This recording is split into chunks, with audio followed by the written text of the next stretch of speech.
En l'an de grâce 2018, le duc de Savoie créa, entre autres, son propre podcast. Celui-là même. Depuis, il perdure, traversant le temps comme une épée à deux mains traverse les côtes d'un pourceau. Car, fatigué d'entendre la même soupe servie, encore et encore par de vils faquins sur de fades et disgracieuses vidéos YouTube, il dut innover. Proposant sa parole, parfois grossière, parfois téméraire quelque peu, incisive mais toujours issue d'un vécu, le duc, sur un format plus ou moins long que lui seul décide, en tant que monarque, traite dans son infinie bonté d'une questionnette qui te taraude. Car il est comme ça, notre duc, humaniste, amoureux du vivant, la main sur le cœur, il veille sur son duché. Puisses-tu, ici, passer un bon moment assis en tailleur au coin du feu ou cavalant sur ton fidèle destrier vers de nouvelles aventures. Pose donc cette hallebarde, débarrasse-toi de ton home et nettoie les taches de sang de ce visiteur qui, troublant ta quiétude, s'est vu embrasser le mur afin de savourer pleinement la divine parole. Paix sur terre, mon ami, et allons-y!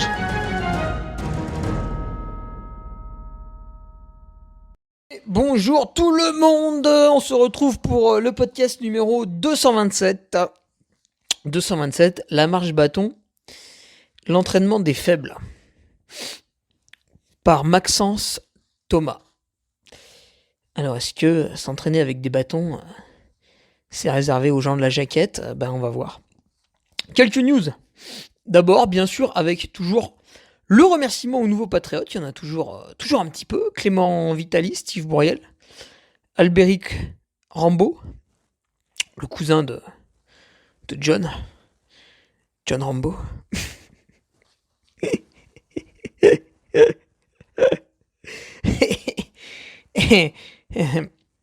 Romain Rowe, Aurélien Dervilly et Baptiste Derouin. Voilà pour les nouveaux. Messieurs, je pense que vous pouvez savourer la revue de presse que j'ai publiée lundi. Elle monte en gamme, tu vois, au fur et à mesure du temps, les revues de presse. Et si jamais quelqu'un met la main dessus, quelqu'un un peu branché, tu sais, codes sociaux, on peut pas dire ceci, on peut pas dire cela, et la publie sur un réseau social, j'irai immédiatement en prison. Ouais, là, la revue de presse, je l'ai gratinée, hein, si tu veux. Là, tout le monde en prend pour son grade. Ça y va, quoi. Je me suis fait plaisir. Bientôt, je vais mettre 2 jours à l'écrire. Parce que là, il n'y avait même pas de grosse course. Et je t'ai sorti un truc. Mais je me suis régalé. Et puis, ce vendredi, j'ai plein d'idées. J'en ai trop, en fait. J'ai trop d'idées. Donc, il y aura un nouvel article ce vendredi. Bien sûr, comme chaque vendredi pour les patriotes. Que dire de plus ? Eh bien, d'un point de vue speaker, c'est la grosse saison. Hein, c'est la grosse saison, l'automne. L'automne, ça y va, quoi. Oui, d'ailleurs, l'automne. L'automne, bah ça y est, c'est aujourd'hui. Le 21 septembre. Voilà, l'été, c'est fini. D'ailleurs, je sais pas si vous avez remarqué, il y a des gens qui commencent à percuter qu'en fait, à l'automne, il fait plus froid qu'à l'été. Et ils se demandent si c'est grave. Tu sais, ça fait je sais pas moi, des millénaires que c'est comme ça. Et là, les mecs redécouvrent le truc. Tu vois, ils sont en septembre, d'un coup, ils font ah, il fait froid le matin, il fait chaud l'après-midi. Ben ouais, espèce de guignol. C'est pour ça qu'on met des vestes, en fait. Tu vois, tu l'ouvres et tu la fermes. La veste, hein, pas ta bouche. Alors, remarque, ça marche aussi. Mais, alors, non, mais toujours, c'est le réseau social des dégénérés, Twitter. Et vous avez des gens qui redécouvrent la fraîcheur automnale. Putain, ils sont mal barrés, hein, parce que l'hiver arrive, hein, donc il est de moins en moins rigoureux, mais quand même, ça va les calmer. Toujours amusant de voir que les débiles mentaux sont autour de nous, et ils sont nombreux. C'est bien, on peut s'en servir, tu vois. Donc, putain, j'ai le hockey, tu vois. Ah, la sale bête. C'est pas possible. Ouais, donc je serai speaker au 106 ce week-end, mais pas que. Parce que, en fait, je vais faire un all-inclusive. C'est-à-dire que le samedi, je cours le 33 km. Étant donné que la journée du samedi, elle est réservée à Franck Marel, le speaker Auvergnat, tu vois. Et le dimanche, en général, il avait une autre course, donc c'est moi qui fais. Et dimanche, j'anime le 60. Et il y a un joli niveau sur le 60, là, cette année. Ça va être sympa. Après, je serai au Saint-Bernard, au trail du petit Saint-Bernard. Là aussi, tous les coureurs qui viennent pour se caresser, prendre des photos. Putain, ils reçoivent. Ouais, c'est costaud là-bas. Tu passes à 3000 mètres début octobre. Les types, ça les dresse. J'ai jamais vu autant de gens sous les couvertures de survie à l'arrivée. Ah, ils sont pas prêts, tu sais, ils viennent avec un short. Toi, tu vois ça, t'es mort de rire, tu sais pertinemment qu'en haut, il y a un vent de malade, du brouillard, le ressenti, il est à -10. Et là, le gars, il est en short. Mais c'est bien, ils apprennent, tu vois. Quoi de mieux que prendre une caillante pendant 6 heures de temps pour bien comprendre la spécificité de la haute montagne. Ah bah c'est le meilleur cours possible. Hein. Et donc chaque année, travail du petit Saint-Bernard, on dispense un cours magistral de plusieurs heures pour les coureurs et les coureuses aussi. Même si elles sont globalement plus intelligentes, il y a toujours une bécasse dans le lot. Bref. Et le trail du Beaujolais vert, ça va, c'est déjà plus soft. Encore que le Sandyborn, il pique un peu quand même. Puis surtout, il se déroule la nuit. Enfin, toute la nuit jusqu'à... Mais t'as 24 heures pour le faire. Hein. Tu pars à 21h.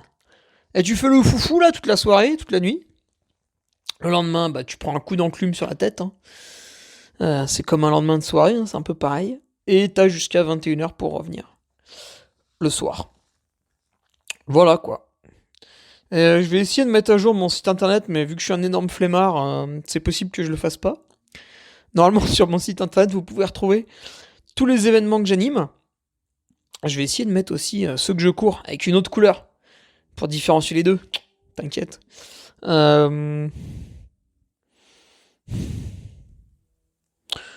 Oui, il faut que je le fasse quand même. Et puis au niveau du coureur que je suis, l'athlète, le bel athlète, l'élite mondiale, le GOAT. Ouais, je vais faire le 33 km du Sancy. Tiens, c'est marrant, j'ai la meilleure cote au départ. Je peux te dire que c'est pas moi qui vais gagner. Toujours rigolo, ce système de cotation. On a encore bien rigolé la semaine dernière du côté de la Slovénie avec le Julian Alps Tryrun by UTMB. Bon, bah voilà, ils l'ont surcoté. Hein. En fait, je m'y attendais, puis c'est arrivé, tu vois. Il n'y a plus de surprise. Donc tu fais l'UTMB, t'obtiens la cotation d'une grand-mère qui a attrapé le Covid et qui va être en fin de vie. Donc une cotation merdique pour ceux qui n'ont pas compris l'image. Et tu fais une course by UTMB, bon bah là, pas de soucis, on rajoute des kilomètres, on rajoute du dénive, hop là, on te surcote ça aux petits oignons, et puis après on te dit ah mais on n'avait pas vu, et puis ils modifient après coup quoi. Ouais, bon, c'est un peu horripilant quand même, c'est un peu agaçant. C'est un peu agaçant, d'autant plus, enfin c'est bon quoi, je l'ai fait une fois, envoyer les traces Strava pour dire c'est pas la bonne. Voilà quoi, je suis pas payé au bout d'un moment. Donc bon. Mais j'ai regardé un petit peu, et que ce soit l'index UTMB ou la cote ITRA, puisque maintenant les deux existent. Alors la cote ITRA, on sait pas trop pourquoi elle existe, mais elle existe. Ça n'a quand même aucune finalité, aucun but. Bon, ça va tendre à disparaître quand même. Si vous êtes un investisseur, par exemple, vous n'investissez pas sur la cote ITRA. C'est un investissement stupide, parce qu'il va disparaître.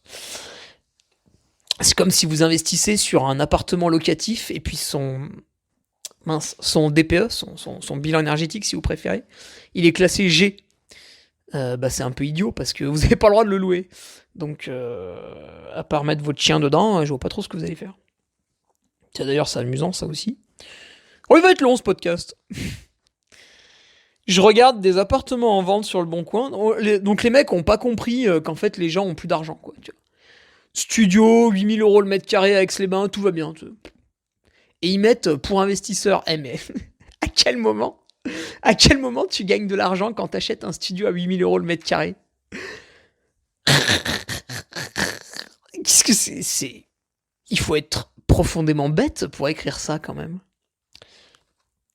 Ouais, donc. Et là, il y a une dame, elle met son truc en vente. Elle met oui, j'ai fait le DPE en mars, il était classé avec la lettre G. Je lui ai écrit, je lui ai dit, mais madame, vous savez qu'on n'a pas le droit de louer des bâtiments classés G. Et votre truc, là, il faut diviser le prix par deux. Et vous voulez qu'on en fasse quoi? Il va falloir faire un ravalement de façade avant de pouvoir le louer. Et elle est toute contente, elle met le truc au prix du marché. Là, mais... bah, elle va pas le vendre. Voilà quoi. Bon, bref, vivement que je me remette vraiment au sport, parce que tu vois, là, j'ai trop de temps libre, c'est insupportable. Après, je fais plein de trucs. Donc, ouais, coureur au 33K du Sancy, voilà, bah, sans doute, hein, on va pouvoir citer à ceux qui vont un peu plus vite. Je pense à Florian Jubourg, qui cette année devrait arrêter de se caresser. Alexandre Viol, qui va participer aussi. Et Montméat, je sais pas comment on prononce. Enfin, voilà, il y a eu quelques bons coureurs de trail court, tu vois, ça va être sympa. En plus, ce qui est sympa avec le 33K du Sancy, c'est que c'est un parcours immuable. Enfin, il y a deux versions. Il y a la version où je descends par les pistes et la version où je descends par le Val de Cour. Mais bon, chaque année, ça inverse. Là, cette année, on va descendre par les pistes. Je me rappelle plus lequel est le plus rapide. Je crois que c'est celui-là. Et donc, en fait, quand tu fais ton chrono, on s'en fout de la place. Ça nous intéresse pas. Quand tu fais ton chrono, on sait pertinemment ce que ça vaut. Si tu fais moins de 3 heures, bon, c'est énorme. Si tu fais, aux environs de 3h15, c'est pas mal. Déjà, t'es un bon sportif. Vers 3h30, ça montre que tu t'entraînes régulièrement. 3h45, t'as fait une rando course un peu tonique. Et au-delà, voilà, c'est du sport loisir, quoi. Et ça, c'est sympa, parce que chaque année, tu peux te challenger, tu peux voir un peu où t'arrives. Enfin bon, évidemment, hein, si vous avez commencé le sport la semaine dernière, il y a quand même très peu de chances que vous arriviez à mettre moins de 4 heures, enfin, ou l'année dernière. Voilà, évidemment, voilà, ceux qui ont un petit bagage derrière eux, qui peuvent s'étalonner comme ça. Mais une fois que voilà, on a fait quelques années de trail running, et on va se confronter à des parcours comme ça qui sont immuables dans le temps, hein, c'est toujours les mêmes. Niveau les revards, ça fait 3 fois que je propose le même parcours. Voilà, on peut se jauger, quoi. On sait ce que ça vaut. Alors après, t'as toujours le mec qui va dire, ouais, mais cette année, il faisait 2 degrés de moins. Bon, lui, il encule les mouches, si tu veux, donc ça nous intéresse pas. Mais voilà, ça, moi, j'aime bien quand c'est toujours les mêmes parcours. Alors c'est vrai, des fois, on aimerait découvrir d'autres coins, mais il y a d'autres trails qui existent pour ça. Et puis après, je vais refaire la Sépienne. Ah, la Sépienne, bah vous connaissez pas, hein, c'est normal, hein, c'est pas très connu, c'est un petit trail. Petit trail sympa, je crois qu'on était 250 au départ l'an passé sur les deux courses. Donc une centaine par course. 24 bornes, 1007, hein, tonique, hein, la bête. Hein. J'avais gagné l'an passé en 2h30. Donc bah, cette année, ce serait bien de faire un tout petit peu mieux, tu vois. Ce serait excellent. Mais j'étais descendu particulièrement vite. Je doute refaire cette performance. Après, je referai plus long avec le Grand Trail du Lac, que je ferai donc pour la 1, 2, 3e fois en solo et 4e fois si on compte la fois où je l'ai fait en équipe. Bon là le départ est à 2 km de la maison, donc si tu veux, j'ai même pas besoin de sortir le char à voile, je vais pouvoir y aller à pied. Et puis je finirai ma saison par un voyage en Thaïlande. Non, je déconne. Je vais faire l'hivernal des Templiers. Parce que la Saint-Élion, c'est quand même beaucoup trop horrible. Et l'hivernal des Templiers, ça propose un parcours sympa de 66 bornes. Alors, ça peut être frisquet, hein, quand même. Ça va être frisquet, d'ailleurs. Mais voilà. Et puis, ce qui est bien, c'est que là-bas, on peut y aller en covoiturage. Il y a toujours du monde. Donc, on va se remplir la voiture à 5 personnes, là. Et ça va être très, très bien comme ça. Voilà pour le calendrier de fin de saison. Et puis après, je couperai un petit peu pendant 2 semaines, histoire de devenir obèse avant les fêtes, tu vois. Comme ça, après, je pourrais devenir encore plus énorme pendant les fêtes. Non, comme ça, je pourrais reprendre le sport, justement, pendant les fêtes. C'est sympa, parce qu'il y a beaucoup de gens pour borner avec nous. Tous ceux qui culpabilisent d'avoir pris 2 fois du gâteau au chocolat, hop là, sur les skis. Voilà, donc pour les patriotes, bah, ces courses-là, je les ai rentrées sur le calendrier de Trello. Hein. Vous aussi, vous pouvez rentrer vos courses dessus. D'ailleurs, vous pouvez regarder, peut-être que les courses auxquelles vous avez envie de participer sont déjà affichées, et vous avez plus qu'à cliquer dessus, à appuyer sur le petit plus, c'est marqué rejoindre, et là, paf, votre trombine elle apparaît sur la course, et comme ça on voit qui va où. Voilà, Big Brother, c'est moi. Allez, on y va pour la questionnette de Maxence. La petite questionnette. La marche bâton, l'entraînement des faibles, point d'interrogation. Alors pourquoi l'entraînement des faibles? Eh bien parce que tous ceux qui n'utilisent pas les bâtons en course, par choix, en général c'est des gens butés, tu vois, dans leur tête, disent ouais mais lui il prend les bâtons, ouais mais ceci, cela... Bah écoutez les gars, il y a un règlement, hein, donc tout ce qui est pas interdit est autorisé. Donc si les bâtons sont pas interdits et que moi j'estime en avoir besoin pour faire la course, bah si tu veux je les prends. Après va plus loin gros, pendant que t'es en train de rager. Pendant que t'es en train de rager là, tu vas plus loin. Tu fais la course sans boire, tu fais la course sans manger, et puis tu sais quoi, tu fais la course sans chaussures aussi. Ah ouais, mais tu te rends compte, lui il prend des chaussures. Bah ouais, bah bien sûr que je prends des chaussures, espèce d'imbécile. Donc voilà. En fait les bâtons, bah il est reconnu que quand la course est longue, on en a besoin. Alors après, une course longue, c'est pas la même pour tout le monde. C'est sûr qu'un 30 bornes avec 2000 mètres de dénivelé, pour Thibaut Barognan, c'est un truc qui va se courir en 2h30. Ouais, 2h45. Donc si tu veux, lui, il va tellement aller vite que... Et puis ça va pas durer très longtemps. Donc il va pas avoir besoin des bâtons. Par contre, Didier, qui s'est mis au trail l'année passée, qui est un petit peu en surpoids, qui a pas foutu grand chose pendant sa jeunesse, et qui va un peu jongler avec les barrières horaires, bah lui, le 30 bornes et 2000 mètres de dénivelé, si tu veux, il va plutôt mettre 7 heures. Donc à ce moment-là, les bâtons, c'est pas idiot. Parce que au bout, on va dire, de 4-5 heures d'effort, quand t'es en montagne, les montées, c'est plus pareil. En général, tu les cours quand même beaucoup moins. Et au moment où tu cours pas, bah, bâton. Donc voilà, on n'est pas là pour débattre de l'intérêt ou non des bâtons, mais j'aime bien faire ce petit rappel. Et puis il était bien senti, je sais que vous aimez ça, je sais que ça vous excite. Sinon, vous écoutez Dans la tête d'un coureur, là au moins il est gentil avec tout le monde. Il passe de la pommade. D'ailleurs, ça doit lui coûter cher, parce que c'est cher la pommade. Donc comme le dit Maxence, on ne s'y arrête pas beaucoup comparé au temps passé avec pendant les courses.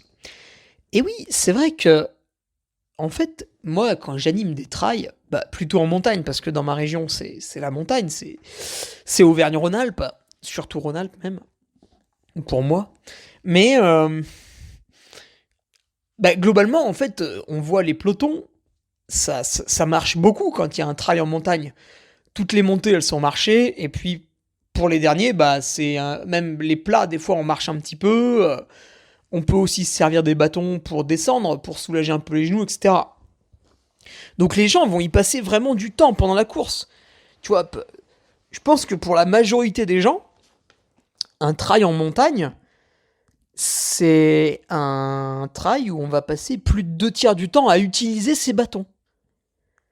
Alors tu réfléchis, tu te dis, je participe à une compétition. Pendant cette compétition, si elle dure 9 heures, je vais passer 6 heures à faire mumuse avec mes bâtons. Je regarde mes entraînements. Est-ce que dans mes entraînements, je passe 2 tiers du temps à utiliser mes bâtons? Ah, ah bah non. Ah, comme c'est bizarre. Eh ben oui, parce que ça nous fait tous chier en fait. Pour rester poli. Si tu veux, des coureurs, il y en a beaucoup. Autour de Grenoble, autour d'Annecy, autour de Chambéry, Albertville, je sais pas, dans les Pyrénées, dans les régions montagneuses. Il y a beaucoup de coureurs. Ces gens-là, quand ils sortent s'entraîner, en général, ils font plutôt de la montagne. Donc eux, ils vont, voilà, régulièrement utiliser des bâtons, etc., etc. Mais, une fois qu'on s'ouvre un peu au reste de la France, qu'on va aller chercher du breton, du limousin, du picard, du nordiste, du bordelais, ah bah le bordelais, du Toulousain, pire encore du Parisien. Et ben là, c'est des mecs, quand ils sortent autour de chez eux, globalement, le dénivelé, il y en a pas. Ou alors il dure jamais trop longtemps. Voilà, ça va être une bosse de 50 mètres, une bosse peut-être de 100 mètres.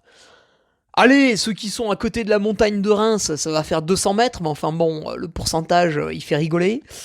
Donc si tu veux, tous ces gens-là, qui représentent du coup une écrasante majorité, hein, parce que c'est quand même des régions beaucoup plus grandes que la simple région des Alpes, ces gens-là qui sont une grande majorité parmi les pelotons de trailers, hein, moi à chaque fois que j'anime un trail en montagne, il y en a quand même énormément qui viennent de pays plats, quoi, de régions plates. Et ces gens-là, quand ils s'entraînent autour de chez eux, ils vont jamais prendre les bâtons. Qu'est-ce que tu veux qu'ils foutent avec ? C'est tout plat. Donc il y a un réel problème. Parce que du coup, un réel problème. C'est pas un gros problème. C'est un petit peu moins grave que le changement climatique, par exemple. Mais quand ils sont chez eux, ils peuvent pas utiliser les bâtons. C'est tout plat. Ils courent tout le temps. Bah oui, parce que quand il n'y a pas de montée, tu cours tout le temps, globalement. À la limite, de temps en temps, il y en a un ou deux, mais c'est une exception sur 1000 personnes, qui va s'inscrire à un club de marche nordique et qui va utiliser bâton. Ça, c'est pas idiot, tu vois. Mais en général, personne ne prend les bâtons, parce que même, tu vois, le Parisien, là, qui va faire... un peu comme notre ami Casquette Verte, qui court sur à peu près tout ce qui est possible autour de Paris, tu vas faire, je sais pas moi, le V de Gravel. Voilà, il fait souvent le V de Gravel. Ou Montmartre, hein, bien sûr. Ça, Montmartre, ça les excite tous. Hein, ils ont la trique dès qu'ils passent devant. Quand ils vont faire ça, les mecs, ils prennent pas les bâtons. Si tu prends les bâtons dans Montmartre, il y a un policier, il va te tirer dessus, tu vois. Il va pas comprendre, il va se dire, il y a un dégénéré, là. En plus, tu sens le bouc et tout. Enfin, il y a rien qui va. Donc, à aucun moment, tu vas prendre les bâtons pour faire des allers-retours en côte à Montmartre. Ou dans le V de Gravel. Tu prends les bâtons, tu fais des allers-retours, tu croises quelqu'un qui court, il se dit mais c'est qui lui, qu'est-ce qu'il fait là ? Parce que le gars il va passer, il va faire une fois la montée, et il va la faire en courant vu qu'il l'a fait qu'une fois. En plus je suis sûr à chaque fois les types c'est leur défi, c'est même s'ils sont nuls ils la font en courant. Juste pour dire ouais c'est la seule montée du parcours, je vais courir et tout. Et puis toi t'es là, tu fais 3 heures de navette dans les V de Gravel, bon ça c'est l'enfer sur terre tu vois. Et tu utilises tes bâtons mais tu passes pour un phénomène de foire, on a envie de te jeter des cailloux. Donc forcément, personne le fait, ou alors très rarement, vraiment, quand les gars sont au pied du mur, tu vois, ils sont inscrits pour un trail hyper montagneux, puis 2 semaines avant, il faut, oh putain, la paire de Lecky qu'on m'a offert à Noël, je l'ai pas touché, je vais quand même regarder, c'est juste comment ils s'emboîtent, tu vois, parce que c'est des 3 brins. Donc, ouais, voilà. Si tu veux, quand tu vas utiliser tes bâtons dans une région plate pour faire des allers-retours en côte sur une montée qui est absolument ridicule aux yeux de tout le monde, ouais, tu vas passer pour un faible. Donc c'est pour ça que j'appelle ça l'entraînement des faibles pour ceux qui sont dans ces régions-là. Bon. Du coup, comment faire ? Soit vous ravalez votre fierté, vous vous dites, moi la société, je l'emmerde. Si les gens me regardent et voient un gros paysan, je m'en fiche complètement. J'utilise mes bâtons dans ma petite montée, même si je passe pour un guignol. Voilà, je me coordonne, je fais mon entraînement avec les bâtons et tout, parce que je sais pertinemment que cet été, quand je vais faire le trail de machin truc avec un dénivelé hors norme, je vais en avoir besoin. Donc je fais mes petits allers-retours en côte avec les bâtons. Et de toute façon, le premier qui me gonfle, je lui plante dans le dos. Donc comme ça va le calmer. Et puis après, je fais un barbecue avec. Ah non, putain, on peut pas, c'est pas écolo, merde. Puis c'est viriliste en plus. Donc voilà, soit vous ravalez votre fierté et vous utilisez quand même vos bâtons. Envers et contre tous. Soit vous vous déplacez énormément pour aller à la montagne une fois ou deux par mois. Donc là, le Parisien est avantagé vu qu'il a le TGV pour venir à Chambéry. Et quand il est à Chambéry, il peut faire des KV. Alors après, bien sûr, il peut se déplacer encore plus loin s'il veut niquer encore plus son bilan carbone. Mais voilà, la solution de facilité, c'est celle-là. Ou alors, vous déléguez un peu cette charge mentale de se faire moquer des autres en vous inscrivant à un club de marche nordique. Comme ça, les gens se moquent de l'intégralité du groupe et pas que de vous. Donc si vous êtes 12, vous divisez la dose de moquerie par 12. Voilà, oui, parce que je suis désolé, mais moi quand je vois des gens faire de la marche nordique, je peux pas freiner un petit rire, tu vois, c'est instinctif. Après, je dis pas... Tu vois, même si souvent c'est des personnes âgées, ils ont besoin de bouger, de se dépenser, avec les bâtons, ça fait bouger des pieds à la tête. Enfin voilà, c'est très très bien, c'est vraiment très très bien pour eux. Mais j'ai quand même le petit, tu vois, qui a tendance à sortir un peu tout seul. Mais bon, j'essaye de le masquer parce que après, on dit que je suis insociable. Associable. Ouais, je sais pas, je m'en fous. Donc voilà. Voilà pourquoi c'est intéressant. Alors tiens, un fait intéressant aussi. Donc pour ceux, tu sais, ceux qui disent ouais, les bâtons, moi je les prends pas. Pire encore, ceux qui tiennent des propos homophobes. Ouais, les bâtons, c'est pour les PD, moi ça va. J'aime bien dire ça, comme ça c'est pas moi qui l'ai dit, tu vois. Puis ça me fait rire quand même. Je peux déléguer mon rire. Enfin, faut tout déléguer. Juste pour info, donc il y a ces gens-là là, qui prennent pas les bâtons parce que c'est des chauds de la bite. Aurélien Dunant-Pallas, qui a une cotation un petit peu au-dessus de 900, tu vois, ce qui est pas mauvais, qui a fait deuxième de l'UTMB 2021, donc là, on s'écarte un petit peu du coureur récréatif, et on se rapproche de la bête sauvage. Bah, quand il a fait le trail de Méribel, qui fait 50 km et 4000 mètres de dénivelé, c'est vrai que le ratio est un peu exigeant, bah, il a pris les bâtons. Donc en fait, à partir du moment où Aurélien prend les bâtons, comment tu vas justifier le fait que toi tu les prennes pas? C'est quoi? T'es Jésus, quoi? T'es meilleur que lui? Bah c'est marrant parce que c'est lui qui a gagné la course, tu vois, donc je pense pas. Donc voilà. À un moment donné, quand on fait vraiment de la montagne, il faut se servir des artifices qu'on nous donne, hein, au même titre que vous allez pas partir avec des pompes de route. Enfin voilà. Ah, après, bien sûr, hein, si le règlement l'interdit, le règlement l'interdit. Donc pour ceux qui vont participer à la réunion, bah c'est sûr, les bâtons sont interdits là-bas. Donc là, par contre, il n'est pas judicieux de s'entraîner avec pendant l'année. Il est même plus intéressant de ne surtout jamais les prendre pour s'entraîner à marcher le dos courbé, ce qui est jamais agréable, et les mains sur les... Oh oui, les quadriceps. Vous touchez votre quadriceps là, comme ça, là. Juste au-dessus du genou, là. Il est gros. Alors après, qu'est-ce qu'il me demandait, Maxence? Mon rib. Ah oui, tiens, je vais te le donner, Maxence. Non, je rigole. Ouais, l'intérêt un peu des bâtons, bah, c'est globalement de niquer les autres, hein, parce qu'on fait des compétitions, donc le but est avant tout de battre autrui, si possible de lui mettre une grosse cartouche. Ou pour ceux qui sont un peu moins sportifs, ça va être de passer les barrières horaires. Eh ben oui, parce que imaginons qu'on interdise les bâtons à l'UTMB. Si tu veux, les mecs qui sont à l'avant de la course, ça va leur faire ni chaud ni froid. Hein. Ouais, peut-être qu'ils vont aller un tout petit peu moins vite, mais enfin bon, il n'y a pas spécialement de problème, puisque ils vont batailler avec un mec qui n'a pas non plus les bâtons, donc tout le monde est sur un pied d'égalité, voilà, on fait la course. Par contre, le gars, là, l'an passé, il passait les barrières horaires pour 2 minutes. Cette année, tu lui enlèves les bâtons. Bah, il est baisé. C'est pas gentil. Vous y pensez à lui? Hein?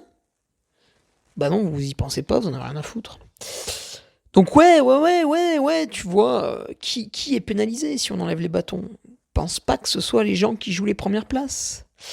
Pareil, les mecs ils font, ouais les gars, ils ont des assistances et tout, il faut faire tout en autonomie. Mais d'accord, pourquoi pas, aucun problème. Kian Jornet, il peut faire 8 heures sans boire hein, quand il court. Hein. Donc vas-y, hein, l'autonomie ça lui fait pas peur. Hein. Par contre, bah, encore une fois, pareil, les mecs qui derrière galèrent un petit peu, passent les barrières avec quelques difficultés, bon ils y arrivent parce qu'ils se challengent et tout, ils ont du courage et l'abnégation, d'un coup tu leur supprimes l'assistance, le mec il peut pas forcément changer de chaussures, sa femme peut pas lui passer la boisson qui passe bien parce qu'il a mal au ventre, ou les bars qui passent bien parce qu'il a mal au ventre, etc. Bon bah voilà, allez, ciao, hein, prochaine barrière horaire, ça saute. Donc voilà, avant de tout interdire, il faut réfléchir un petit peu aussi à la masse du peloton. Est-ce qu'il y a des séances spécifiques avec les bâtons? Bah non. Non, il faut les utiliser en fait. Faut monter, quoi. Tu montes avec les bâtons et au bout d'un moment, tu comprends comment les planter. À moins d'être un énorme débile, normalement, tu comprends assez vite. Hein. Tu vois, quand t'avances à la jambe droite, tu plantes le bâton gauche. Quand t'avances à la jambe gauche, tu plantes le bâton droit. Quand c'est vraiment trop raide et que tu vas à 2 à l'heure, bah tu plantes les deux bâtons d'un coup. Et puis une fois que je t'ai dit ça, je t'ai tout dit. Hein. Après, ouais, à la limite, il y a un petit peu de technique à avoir avec les bâtons, c'est quand tu cours avec. Donc ça vous concerne pas parce que ça concerne uniquement les gens qui ont un physique absolument incroyable et ces gens-là, ils m'écoutent pas. Donc ouais, parce que qui c'est qui court avec des bâtons dans les bosses? C'est Hayden Hooks, c'est Peter Engdahl. Voilà, Peter Engdahl, 9h53 la CCC. Non, à la limite, les gens entre guillemets lambda vont courir avec les bâtons. Enfin, en tout cas, moi, je cours avec les bâtons. Quand on est sur une piste forestière un peu inclinée, tu vois, une espèce de... Tu sais, la saloperie à 5, 6, 7, 8, 9, 10%, là, le truc pas trop raide, mais bon, il monte un peu quand même, c'est un peu chiant. Et là, ouais, tu plantes un peu tes bâtons pour t'aider, parce que malheureusement, t'arrives pas trop à pousser avec les jambes, donc si tu devrais faire que ça, t'as tendance à t'écraser un peu, puis tu vas marcher. Donc là, ouais, tu mets des petits coups de bâton en même temps pour te propulser. Là, à la limite, il y a une petite coordination à avoir. C'est vrai, c'est vrai. Du coup, on peut imaginer deux types de séances pour les bâtons, qui seraient donc des séances spécifiques. C'est la sortie longue, parce que dans la sortie longue, qu'est-ce qui va se passer? Vous allez monter des bosses longues, courtes, raides, pas raides. Et à ce moment-là, vous allez utiliser vos bâtons. Vous allez les sortir du carquois, vous allez les sortir de votre ceinture. Si c'est des 3 brins, vous allez les déplier, les fixer, les mettre sur les dragons, les gantelets. Tac, vous allez bâtonner un peu dans la montée. En haut, vous allez les ranger. Donc là, vous allez aussi vous faire la main avec toute la manutention. Donc c'est pour ça que la sortie longue, en fait, c'est pas un truc qu'on prend par-dessus la jambe entre le café et le dessert ou le repas d'après. La sortie longue, ça va être une vraie séance. Une vraie séance dans laquelle vous apprenez à manipuler votre matériel. Donc là, on parle des bâtons, mais après, on pourrait extrapoler ça à votre sac. Voilà, votre sac de course, les flasques, le truc, le machin, les barres, où est-ce que je les mets, comment je les mange. Enfin, par la bouche, normalement. Mais voilà, donc la sortie longue peut être une vraie séance spécifique pour apprendre à utiliser ces bâtons, en fait, tout bêtement. Hein. Le bon geste pour les sortir de la ceinture, etc., etc. Et puis, le deuxième truc, ça va être la sortie un poil plus court. Alors, ça va être peut-être une sortie où, je sais pas, moi, vous allez travailler aux alentours du SV1, le seuil ventilatoire numéro 1, celui où on commence à souffler un petit peu, mais on peut encore tenir une conversation. Bon, pas trop longue non plus, puis pas trop philosophique. Mais, par exemple, pas parler avec Raphaël Enthoven, parce que même quand vous êtes au repos, c'est insupportable. Donc, une séance où vous allez être sur une piste forestière, pas trop raide, du coup, un truc à peu près 10%. Et vous allez monter, moi, je sais pas, pendant 5-10 minutes en bâtonnant un petit peu, là, tac, tac, tac, tac, tac, tac, tac, tac, tac. Puis vous redescendez, vous remontez, etc., etc. Ou alors, encore pire ou encore mieux, ça dépend de votre religion. Vous faites une longue montée par la piste forestière, avec vos petits bâtons là, et après vous redescendez par un single. Ça, souvent, on a le profil, ça, sur les cartes. Donc voilà les deux trucs un peu spécifiques qu'on peut faire. Après, bah, fractionner avec.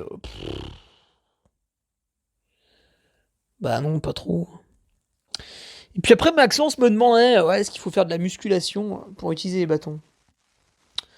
Bah encore une fois, à moins d'être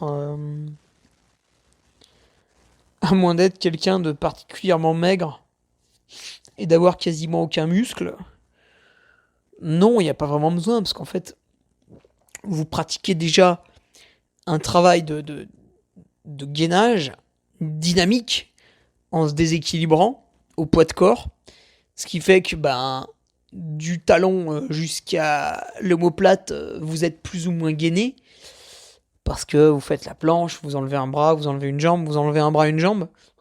Attention, pas du même côté. Sur les côtés, machin, bidule. Après le quart d'heure, les 20 minutes de gainage, bah vous faites pour continuer, vous faites un tout petit peu d'abdos, un tout petit peu de pompe. Et puis là, vous avez une belle séance de renforcement. Puis ça a duré une demi-heure. Puis ça, vous le faites 2 fois par semaine, puis tout va bien, quoi. Donc, il n'y a pas vraiment besoin de développer un haut du corps titanesque pour pousser sur les bâtons. Parce que plus le muscle va être gros, plus il va consommer d'énergie. Donc si vous avez un énorme biceps avec un avant-bras particulièrement développé et un triceps bien bossu, une épaule voilà, bien galbée, pectoraux magistraux bombés, voilà. Effectivement, quand vous allez passer la ligne, et d'un geste rageur, vous allez enlever votre t-shirt et montrer à tout le monde à quel point vous êtes gaulé, il y a quand même 2-3 nanas dans l'assistance qui vont dire « Putain, il est pas moche, quoi ». Mais à part ce petit effet théâtral, qui peut servir à d'autres fins, hein, par exemple... Enfin, bref. À part ce petit effet théâtral, normalement, ça devrait pas trop vous aider à utiliser vos bâtons.